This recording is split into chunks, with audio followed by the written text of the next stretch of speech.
New information from the British Medical Journal and the Imperial College of London supports what we've been saying for a very long time. The diet industry basically says if you eat too many calories and work out too little, that you'll definitely be overweight. Well, that's certainly true to some extent, but everybody's not the same. They've identified 32 specific genes that create a very different response to food.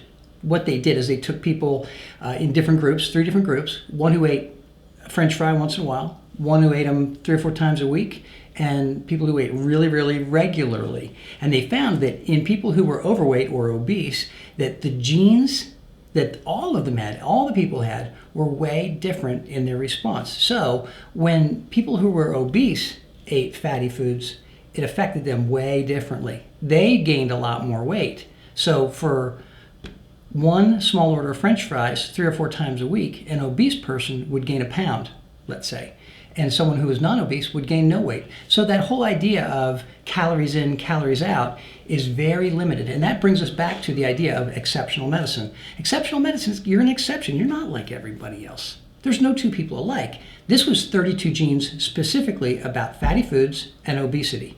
Well, let's talk about everything else: hair color, eye color, exercise, other things in your diet, other activities, medications, treatments. Wow, the combinations are staggering. So what I want to really leave with you is that there's a science called epigenetics, which means that if you eat a French fry, that material from that French fry gets digested and put into your body, and your genes, they read that information, and they'll either respond positively or negatively depending on your biochemical individuality, your exceptionalism. You're exceptional. You're different than everyone else.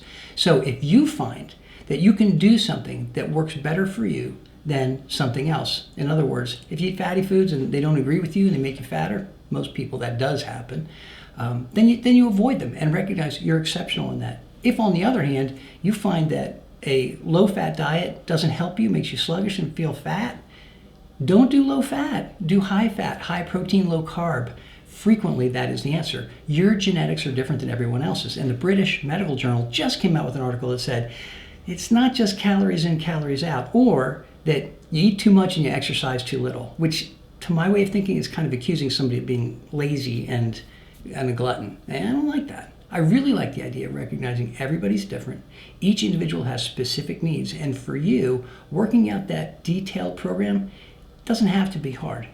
Good food, pay attention, and if you're feeling well and you're losing weight, that's probably the right choice for you. Get with your doctor. We're better together.